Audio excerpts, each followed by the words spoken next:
This is my Smart American Accent training. Welcome to our Saturday live question and answer class.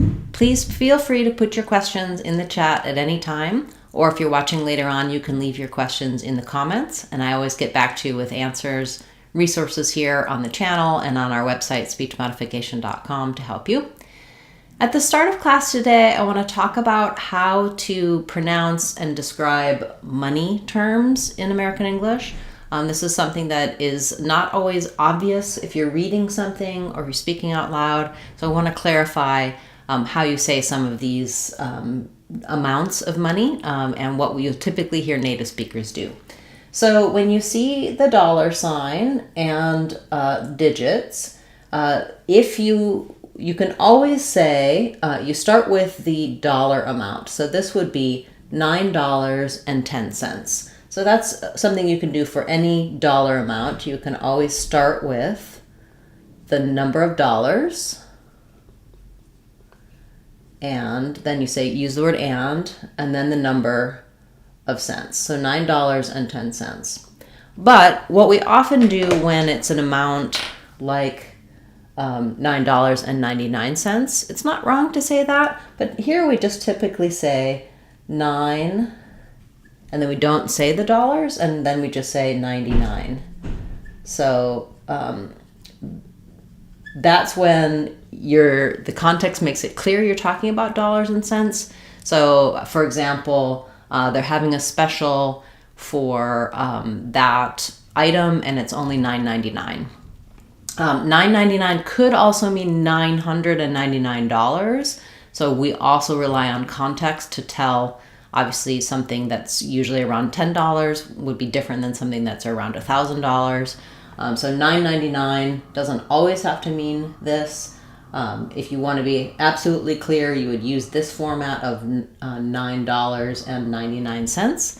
But most typically, you often hear things like $9.99, $7.99, especially when it's a price that has a 99, because often that kind of pricing is used to make it seem less expensive than if it were priced at $10.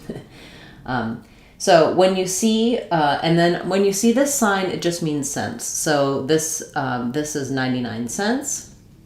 I believe we put the cent sign after the numbers, and we put the dollar sign before the numbers. So this would just be 99 cents. Yes, so that's how we do these sort of straight dollars and cents. Then I also want to point out that the order in which we say it, so even though when we write it, we write the dollar sign first, we don't say dollar, dollars, 10. We say, obviously, $10. But in the context of, if I'm saying, I have $10, the sandwich cost $10, then you're going to say the number first and dollar second. But if $10 is being used as an adjective, so here it's a noun. I have this thing. Person, place, or thing is a noun. I have $10. If I'm saying a $10 sandwich, I no longer say the S of $10. So when it becomes an adjective, it changes to a $10 sandwich. And if I were to write that out, you'd see that we use a hyphen, a $10 sandwich. So rather than saying a $10 sandwich, or I have $10, here we have the noun, it takes the S. Here, $10 is an adjective describing sandwich. So it doesn't take an S. It's not a plural. It's an adjective, $10. So same thing idea with like $1 million deal versus having $1 million. And this can get a little tricky because when it's written, sometimes it'll be written the same way. Here, when you're reading aloud, you would say $10. Here, we'd say a $10 something or other, $10 sandwich. So that's not always obvious. It's a little bit tricky. Knowing how that dollar or that money amount is being used, whether it's a noun or an adjective, makes a difference in how you pronounce it. And then, of course, there's lots of different things to know with numbers. So if you're looking at a larger dollar amount, you're still going to start with the main element. So say I had a dollar amount like this. You're going to start with the highest place, so $1,564,204. So dollar still comes at the end. And if this were an adjective, a $1,564,204 deal. So that follows the same sort of rules for how to pronounce numbers, going from the largest units to the smallest. Sometimes we use rounding, but if you're going to be accurate and you want to give the exact amounts that are listed, then you have to follow the rules for pronouncing numbers in sequence. Okay, welcome everyone. It's nice to see so many of you here this morning. We're here starting a little early this week, and I'll still, of course, be on at our regular time. So those of you joining in later, feel free to put your comments in the chat or in the comments at any time. I'll turn to your questions now. We have a question about native speakers pronouncing ending Z's. Yes, you have a good point. So when words end with the Z sound, for example, words like was or does, these Z's are basically weak. They're called a weak Z. So a weak Z sounds a little bit like a light S. It was, it does. You can hear I'm not saying it was with a lot of voicing, it does with a lot of voicing. But two things are happening. One, I'm holding that Z, that vowel before the Z sound longer. So if I say that vowel too short, it was, it's maybe not going to, it won't perceive the Z as much. For example, if you hear, it's a bus, it's a buzz, it's a buzz. This vowel is a little bit longer before the weak Z, and this vowel is a little bit shorter before the strong S. So what you want to avoid is using a strong S. So words that end with the S sound, the S is strong. Bus. You can really hear the noise. There's some length and duration of this sound versus buzz, buzz. It's like a light S, the weak Z. You don't hear a strong sound. I'm not saying buzz or buzz with a strong S. So the thing to avoid is, even though you hear the light S sound for the weak Z on these words, it was, it does, you don't want to say an S. You don't want it was, it does. You can hear how that strong S sounds wrong. You just need to lengthen your vowel a little bit, use that weak Z or light S for words that end with a Z sound in English. So yeah, that's a good observation. And a lot of times people hear the S, then they say the S, but they'll use a strong S and it'll sound like an accent error pattern. Okay, we have a question about how to pronounce incurred, like I've incurred a lot of expenses.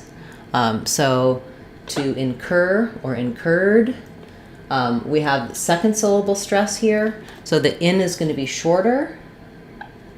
And then the UR says the stressed sound, incurred. And then the E is silent. So this is typical past tense where when we end with the verb ends with a voice sound like we add just the D sound, incurred. So I'd write that like incurred. We incurred a lot of expenses. Yeah, very good. That's a useful word. Thank you. Okay, welcome. Nice to see everyone. If you have a question about IPA, so I do have a lot of videos here on the channel talking about the different sounds in IPA. I use IPA as well as creative spelling to show and demonstrate. The IPA just means the International Phonetic Alphabet. It's very useful, especially for vowel sounds and also sounds that you don't have in your native language. And I teach that here on the channel as well as in our Sounds of English course on speechmodification.com. I have the Sounds of English course. It goes through all of the different sounds for the sounds, the IPA symbols, the spelling, etc. Okay. And so let's take a look at some other recent requests. And for example, we had a request about the difference between seen, since, and sin. I'll also include this verb, past participle of to see, seen, because these two are pronounced the same, even though obviously the meaning is different. We've seen you on the scene. So the C is silent here. We just have the tense E sound for both of these words, and I would just write it this way, like seen. So what is the scene? They set the scene, etc. Since and sin both have the I vowel, like in it, and here the C is not silent, it says the S sound, so I would write this like since, two S's to mark that CE says since, and sin by itself is just the I sound. If I put the S on, this is an example of the weak Z, I would have the sins. So since they committed many sins, they've seen the scene. So I think these requests probably have a lot to do with spelling, the challenges of understanding and interpreting spelling in English. Thank you for that question. Okay, let's see. I'm going back to some requests in my list, my to-do list. We have also a question about the phrase first of all. So in the phrase first of all, we're going to be stressing a little bit on first, and our main stress is going to be on all because it comes at the end of the phrase, and we'll do some linking here. So first of all, the word of, one of the most common words in English, is very confusing in terms of how it's spelled. The sounds are actually the schwa and the v, so it sounds like of. That's an important one to know, that we have the sound and the v, of, and we can link it together. So when I'm linking, I'm going to get first-of-all.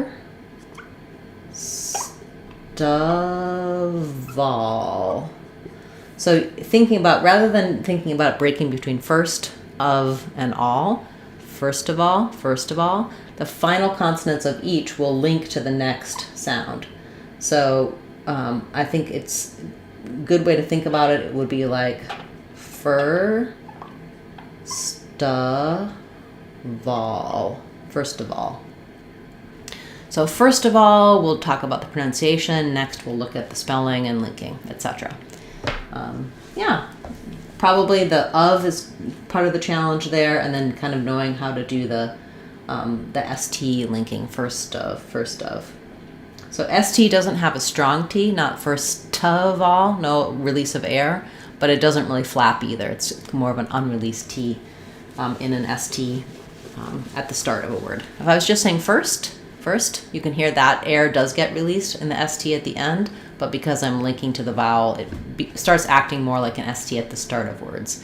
So I do have videos for how to say ST and S blends at the start of words as well as at the ends of words. You can check those out here on the channel and also on our website, speechmodification.com.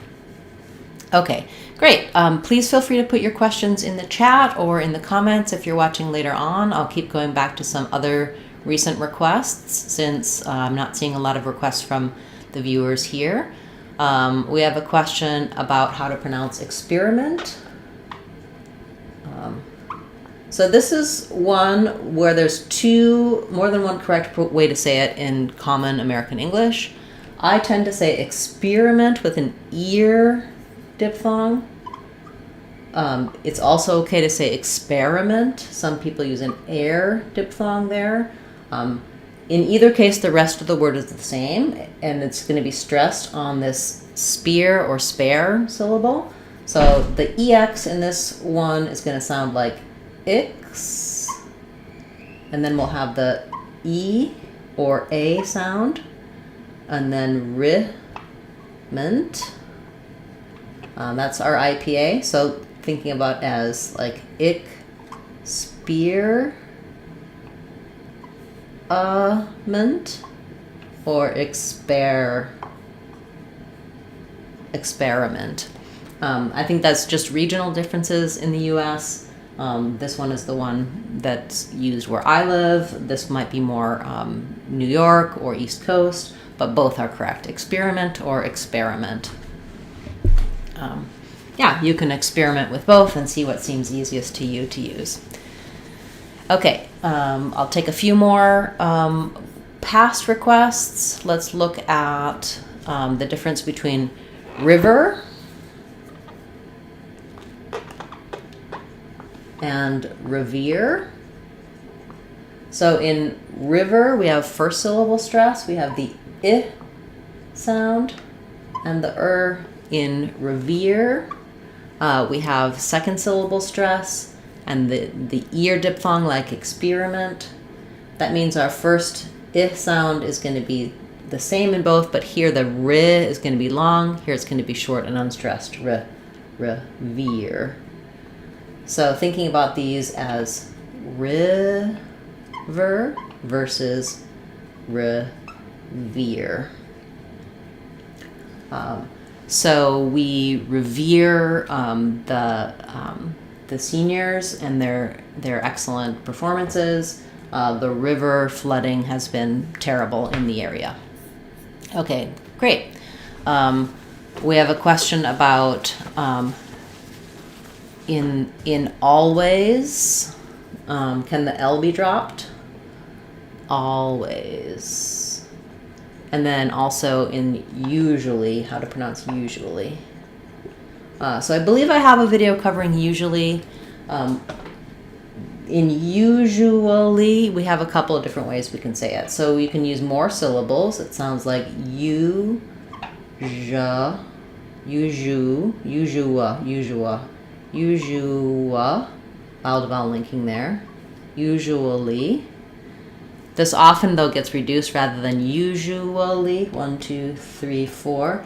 Becomes usually, more like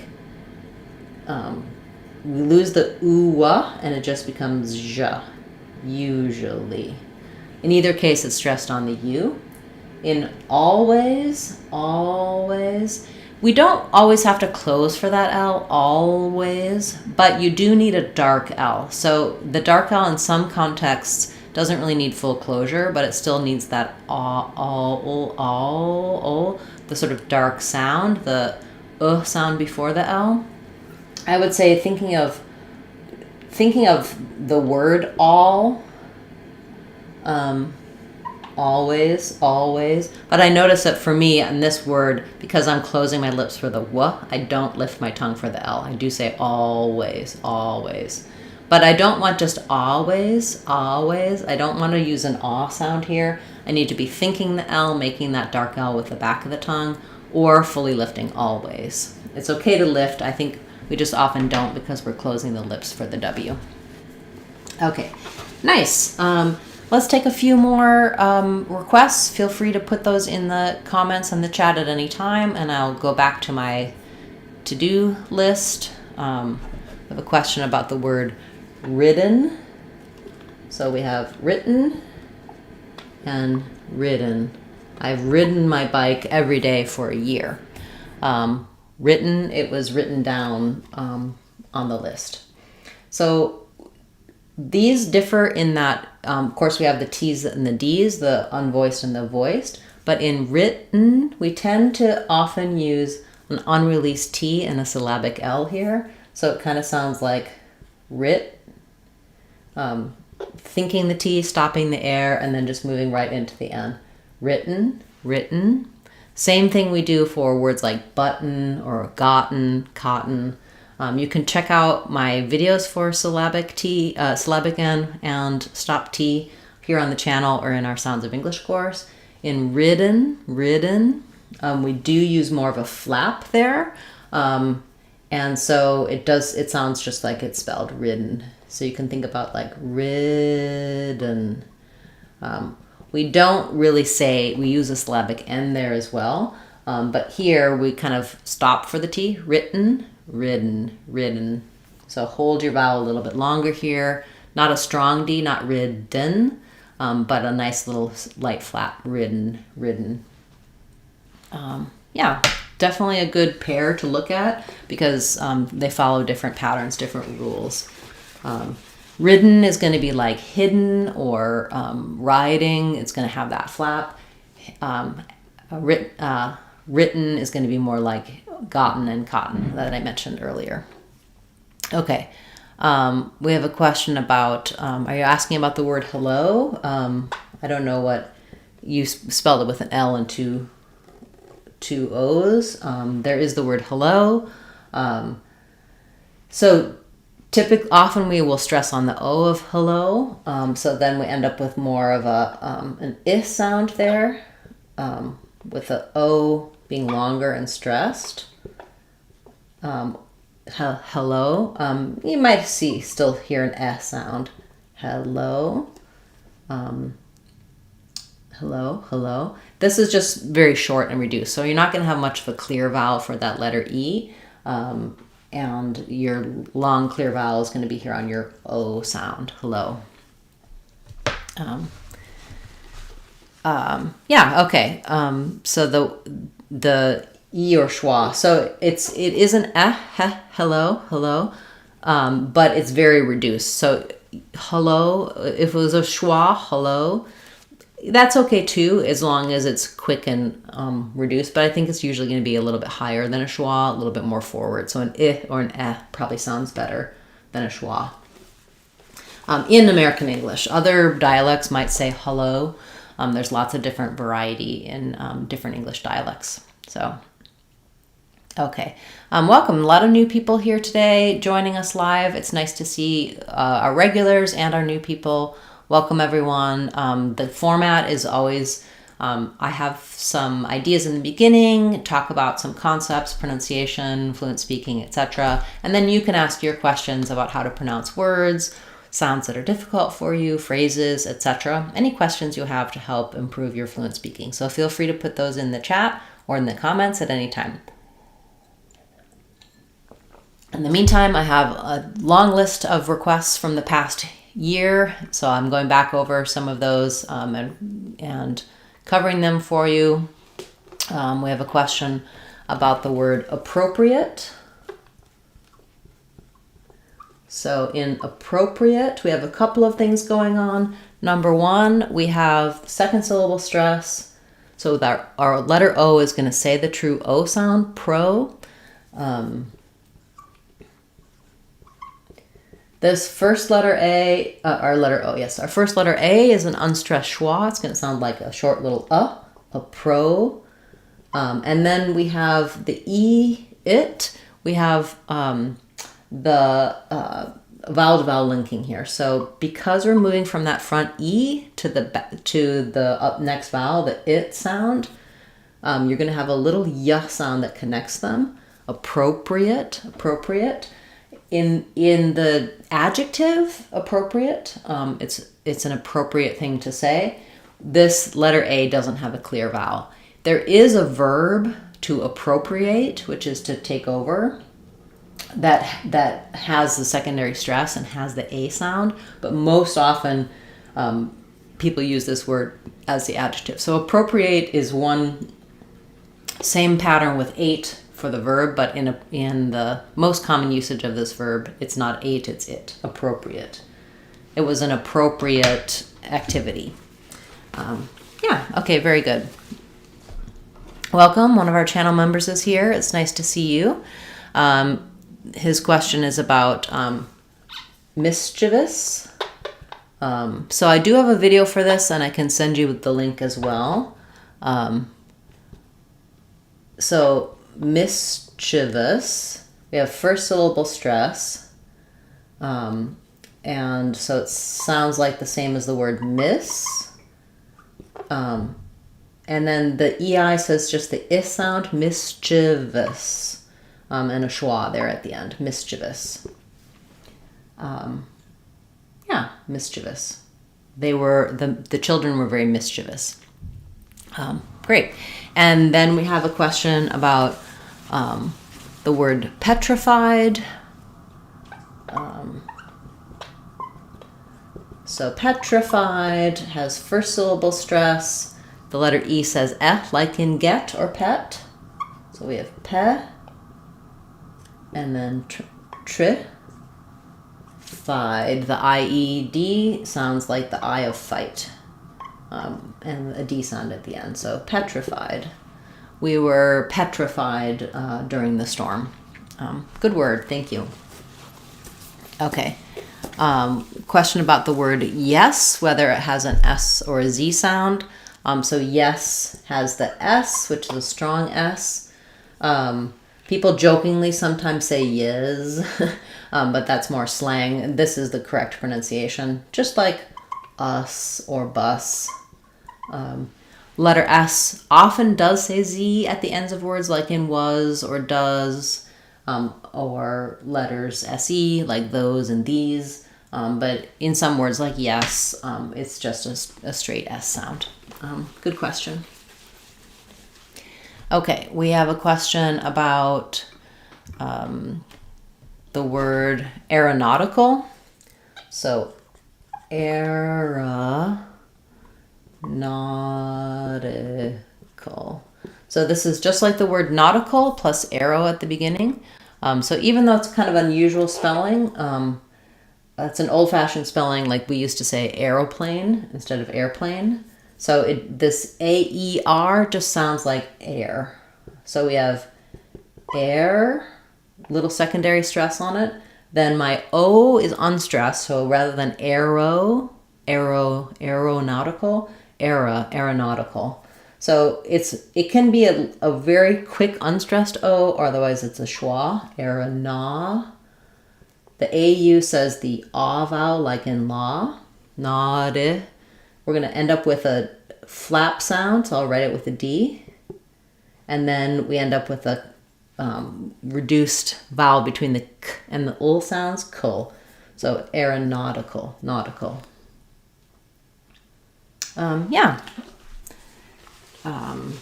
You would say that like in the aeronautical industry or aeronautical engineering.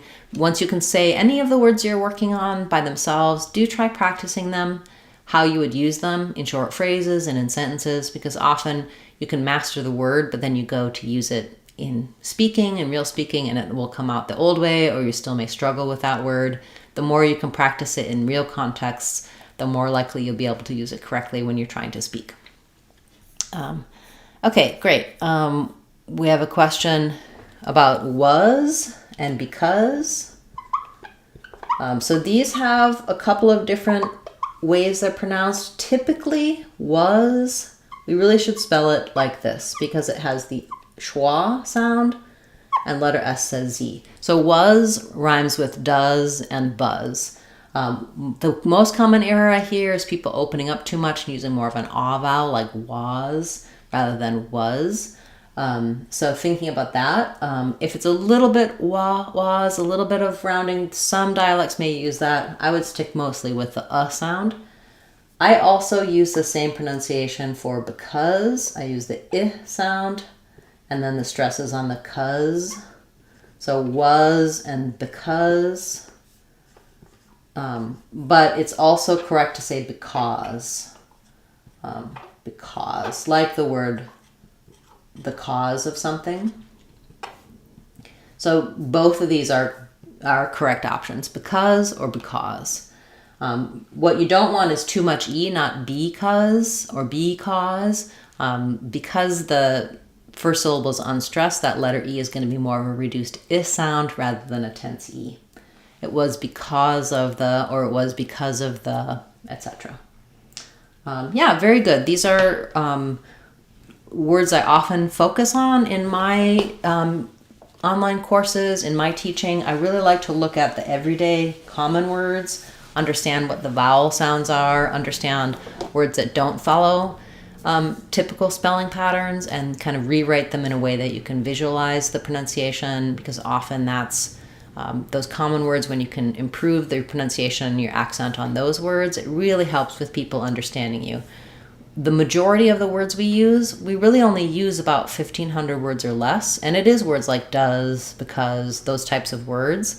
Of course, you have bigger vocabulary. Other more difficult words come up and you need to know how to pronounce them as well. But when you focus on those core words for fluent speaking and pronunciation, it makes a big difference in how you sound overall and how well people can understand you. Okay, great. We have a question about the American pronunciation of plantain. So we stress on the second syllable, which means we use a true T there. So it does sound like tain. Same thing as in maintain, for example. And then this just sounds like the word plan. So plantain, just like it's spelled in American English. They made fried plantains and served them with most of their meals. Yeah, good word. Thank you. All right, we have a question about the word expunge. So they're going to expunge the criminal record. We have second syllable stress, and because the EX is unstressed, it's going to sound like ix. And then we have the sound, punge. And the letters GE say the J sound, so expunge. The records were expunged. Yeah, not a super commonly used word, but good one to know how to pronounce. So thank you for that question. Yes, the word bus also has an S sound at the end. Wonderful. It's nice to see so many of you here. Again, feel free to put your questions in the chat at any point. I've been covering some previous requests. I'll go back to those. We have a question about the phrasal verb get away with. So when we have a two-word phrasal verb, we stress on the second word. So for example, get together, we're going to stress on together. Get away with, we're going to stress on the middle one, get away. So I'm going to get away, he's going to get away with it.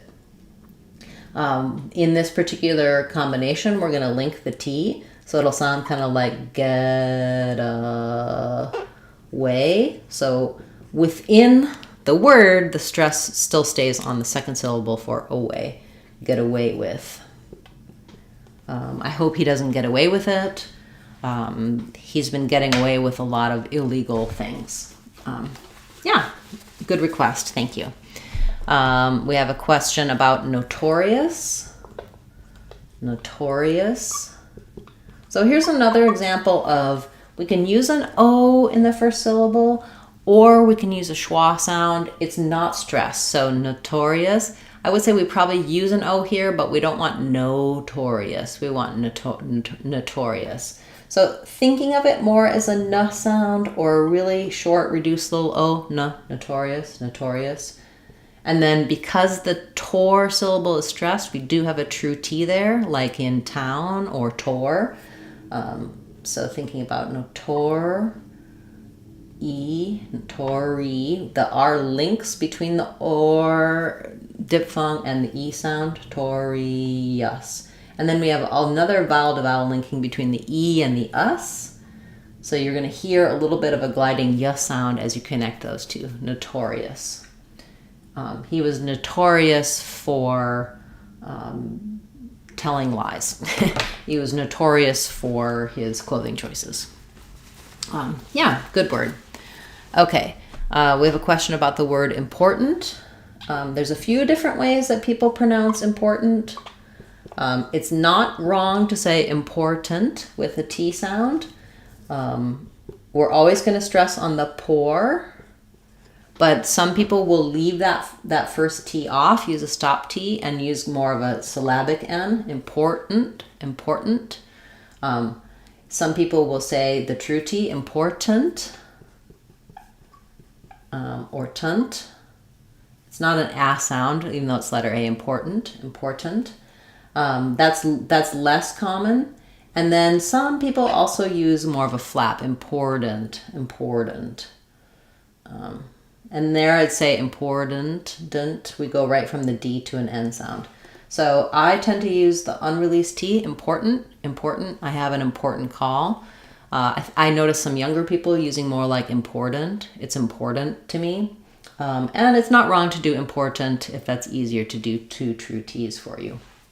Definitely a tricky one. I would say listen to your peers, and if you hear a lot of people using important and you like that, go with it. If you hear more people using important, like I do, then go with that one.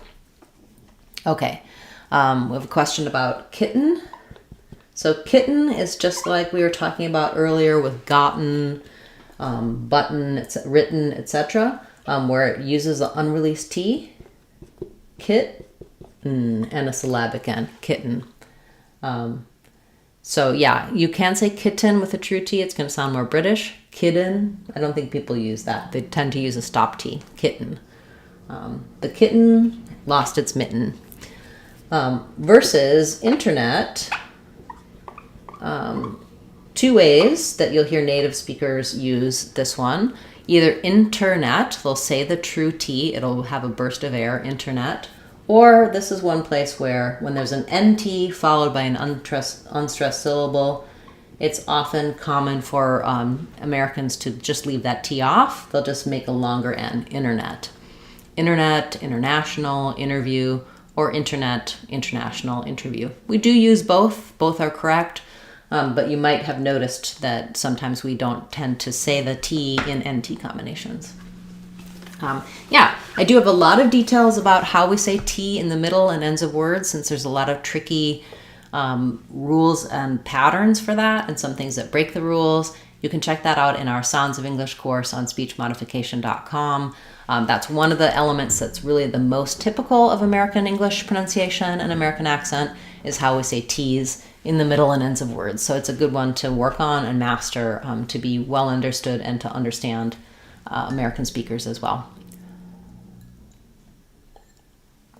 Okay, wonderful. We have a question about enclave. So in enclave, the on is stressed. Spelled en, it comes from the French. They say en, we say on, just like the word on, which I can also write as ahn, because it has the a vowel, enclave. And then clave, just like slave or lathe, you're going to have the A sound, enclave.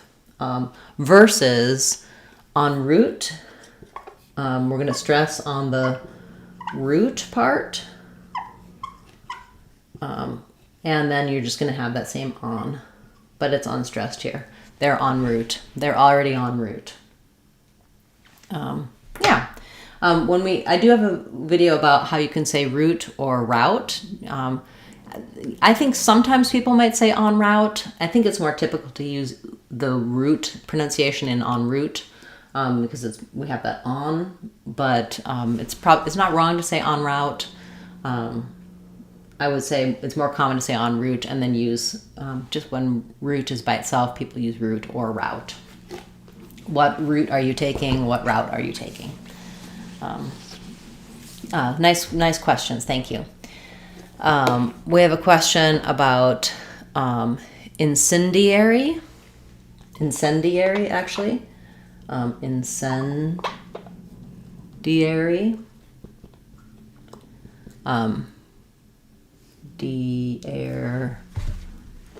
Diary.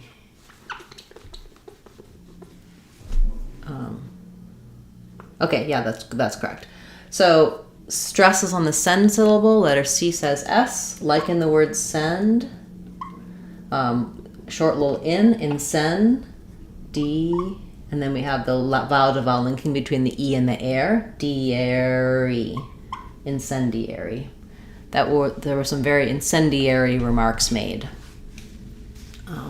Yeah, it looks like the word diary, but because it's got secondary stress on the E, it's just not pronounced the same. Incendiary. Very good. We have a question about the word corridor. Yeah, lots of good words today, lots of difficult ones for pronunciation. So corridor is stressed on the or, and unlike most words that end in or, like major or senior, where the or says here we keep the or sound. So we have two ors. So we have core, door, just the same as this word door that we spell with two O's. So there was a door in the corridor. Corridor. So main stress is on core, not on door. Yeah, good word. Thank you. We have a question about the word tenebrous. I don't actually know what that word means, but the pronunciation is most likely first syllable stress, tenebrous. Schwas in the second two syllables, tenebrous. And we have a question about brochure. So for brochure, second syllable stress. Some people will use more of a sure here, and some might use more of a sure, brochure. So I tend to say the word sure with a vowel. Some people say sure. Same thing here, brochure, brochure or brochure. The beginning is just bro with an O sound, second syllable stress. So they had a nice brochure. I saw the brochure. Both are correct. That's also just a regional difference generally. Okay, we have a question about the word witness. He was a witness in the trial. Witness, we're going to use an unreleased T here because it's followed by a consonant sound. We'll have the I sound, witness. And I would say you can just think of this also as having also an I sound. It doesn't need a not witness, but witness, because it's a reduced vowel in the unstressed syllable. Okay, we have a question about peculiar and peculiarity. So in peculiar, we have the I sound. This CU has a Y sound in it. Q, peculiar. So ear kind of just becomes a year sound, peculiar. And then when we have peculiarity, we have peculiarity.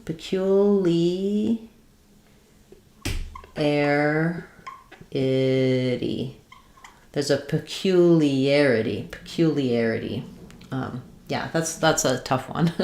I do have a video for those words where I go into a little bit more detail. If you'd like me to post the link for that, just leave a comment after class and I'll direct you to the link. You can also go on our channel page. If you look across the top menus, there's a search box. Type in your word and any videos I have covering those words will pop up for you. Okay, we have a question about strenuous. So for strenuous, first syllable stress, letter E says the S sound. I wouldn't really spell it any differently. Strenuous. Notice as we go from the oo to the us, we're going from a rounded vowel to an unrounded vowel. We have a little vowel to vowel linking there, so you're going to have kind of a w sound naturally occurring, a glide to connect those. Strenuous. He was forbidden from doing any strenuous activity. Those exercises were very strenuous. Very good. Okay, we have a question about the word quasi. So two different ways you'll hear this. Always stressed on the first syllable with the qua vowel, and then it'll either be quasi with the I sound like in light, or quasi like the E sound in eagle. So quasi or quasi. People use both, and both are correct. Similar to like multi and multi, just a different preference, and people bounce back and forth. There may be some regional differences there, but I think those are fairly interchangeable all across the U.S. Tenebrous means dark and gloomy. Okay, thank you for that definition. I didn't know that. It's not too much of it's often a tenebrous here in Seattle, but today for the summertime, not so much. Okay, we have a question about momentarily. So even though in moment, we stress on the mo, when we get to momentarily, I'm writing it how I pronounce it. It's not spelled with air, but it's pronounced with air. We are actually, our main stress in momentarily is on the air syllable, so that gets a clear air vowel. We still have secondary stress though on the mo, so we still have the O sound. So moment, and then main stress is on the terrily, so we'll have the T will be a released T, aspirated T sound. Terribly. So I would write that as momentarily. The R connects to the terra. You need the R connecting those two syllables. Notice how we have a schwa here. I'm writing it with no vowel because the min is so reduced. Moment. You can think about it as an I or an sound, but very short, almost a syllabic in there. Momentarily. For a longer word like this, I usually recommend taking it syllable by syllable and going slow, but keep this the relative stress, so you're still going to hold the ter longer, like momentarily. Or you can also start on the stress syllable to get that rhythm, terrily, momentarily. That helps set in the brain that the ter is going to have the clear vowel and be the longer stress syllable. Very good word, thank you. Okay, so many wonderful requests today. We're going to take a few more and then we'll wrap up for today. You've asked a lot of difficult words. I'm sure they're going to help other people as well as you. It's nice to see so many of you here, and thank you for your support of the channel, comments, watching our videos, sharing, liking. All of those things really help the channel to grow, and I appreciate your support. Okay, we have a question about official. So we have stress on the f syllable. Our letter O is going to say the sound. Official. Official. It's not official. And then you also asked about ennui. Ennui. So that sounds like ennui. But sometimes this gets really reduced, so it's more like ennui. Ennui. Depends on how French you want to get and how American you want to be. So ennui is more American. Ennui. If you're nasalizing your first vowel, ennui, you're not going to really have 3 syllables, more like 2 syllables. I do think I have a video on that, going into a little bit more detail on the different ways to pronounce it. If I don't, that would be a good one for me to cover in a word of the day video as well. Okay, the difference between nuance and nuisance. Mostly about the consonant sounds there. So in nuance, think about it as the oo to ah is vowel linking, so you're going to hear a w sound, nuance. Versus nuisance is going to be more like an S sound connecting them. Nuisance.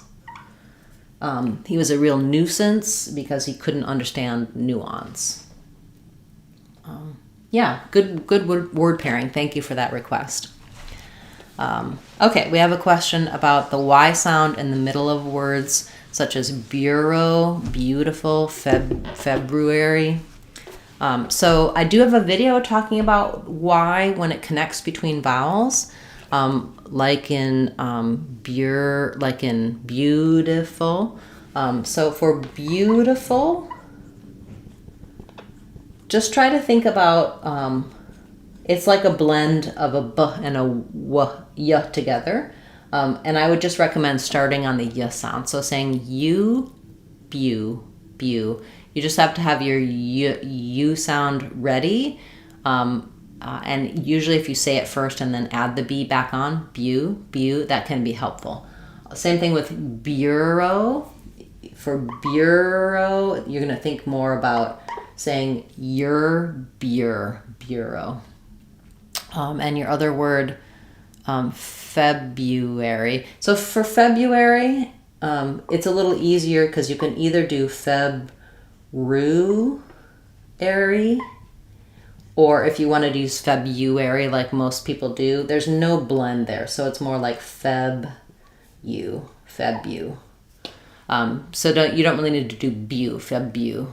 I mean, it is a little bit like beautiful, but there you can make more of a break. February. I do have a video for all three of those words individually. So if you would like to see those, you can either search on the channel or you can leave a comment and I'll direct you to where you can see each of those videos where I talk about breaking down that y sound when it's together with the B. That's a really good question. Thank you.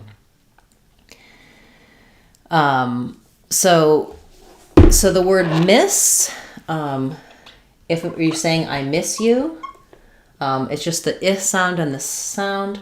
Also, if you're saying Miss Smith, Miss Betty, same pronunciation. If you see this though, this is Ms. So miss is usually not abbreviated. It's just written out miss. This is the abbreviation for Ms., which is sometimes used so that you aren't designating a miss versus Mrs. And that has the Z sound, Ms. Okay, we have a question about pronunciation versus pronounce. This is a common error that I hear. So in pronounce, we have the OU spelling, and it sounds like pronounce. So like the word noun, you can think of that as having the ow sound, like how, pronounce. But in pronunciation, notice there's no OU, it's just a U sound. So that sounds like vowel to vowel linking, ation. Stressed on the second to last syllable, pronunciation. So people sometimes will say pronunciation, which is incorrect. You want pronunciation. It's just a short unstressed syllable with no ow diphthong, just the sound. So how do you pronounce it? The pronunciation is pronunciation. Yeah, I do have some videos about that. That's definitely something where people they just don't realize that the pronunciation doesn't have the ow anymore. And it's just a spelling and pronunciation difference. Okay, we have a question about word versus world. So in word, it's just like in the word were. There's only the sound and you add a D. So I would say practicing were and then closing to the D. Word. In world, because we have the RL, like in girl or world, we really almost do this as two syllables, more like it's the same were. I'm writing it this way, it's another way to spell it. But whirl, we have kind of an O sound before our D. So that's that dark L, whirled. If you think of it as two syllables, and move from the to the ul, whirl, world. This is definitely a hard word for a lot of people. And the fact that they're spelled with OR, but they have the ER sounds is tricky as well. But when you focus on we were saying words, we were in the world, I think that often helps people to kind of break that down and not let that L drop out of world. Just take it slow, work on your R's and your L's separately, and then try putting them together in a word like world. Great, nice long class today. I think we've been here almost an hour, so we'll be wrapping up shortly. If I don't get to all of your requests, thank you so much for being part of the class, for these great questions and requests. You can always leave a comment after class if I didn't get to your word, and I'll direct you to videos for that here on the channel or add it to my list to cover in a future class as well. We have a question about reading dates in English. Australians pronounce the day in cardinal. So if I'm saying, for example, today's date is 7/12/25, I can just say 7/12/25. Usually I would say July 12th, 2025. So we start with the month, then we say the date number with the with the ordinal number. So July 4th, 12th, etc. It's not wrong to say July 12, 2025, but usually we would say 12th. It's the 12th today. Yeah, if I'm just reading it written this way, 7/12/25, then I don't say 12th, but usually we would say it's the 1st, 2nd, 3rd. Kind of means if you think about it, it's the 4th of July. That's one place where we say that. For the holiday, Independence Day, we often call it 4th of July. So you could say the 12th of July, 2025. That wouldn't be wrong. Usually we would just say July 12th. Sometimes we might say on July 12, such and such happened, but usually we use the ordinal numbers. Yeah, good question. Thank you. Okay. We have one more question for common. So common is stressed on the first syllable, and letter O does say ah, not a schwa there. Common. Wonderful. Great questions today. Nice to see so many of you here. I'm looking forward to seeing you again next Saturday in our next live class. If you have questions and comments, if you're watching this after class, please leave a comment. And I'm looking forward to also seeing you on Tuesday with our next weekly video. A new upload will drop on Tuesday. Leave your questions, comments. I'll direct you to resources. And don't forget to check out all of the free resources on our website, speechmodification.com. A lot of free practice materials there, as well as some inexpensive online courses where you can get more details to help you become a confident American English speaker. Thanks for a great class, everyone, and I look forward to seeing you in our next video. I'm Christine Dunbar from speechmodification.com. Remember, if you want to sound like a native speaker, you can do it. speechmodification.com. Bye, everyone. Thanks for a great class.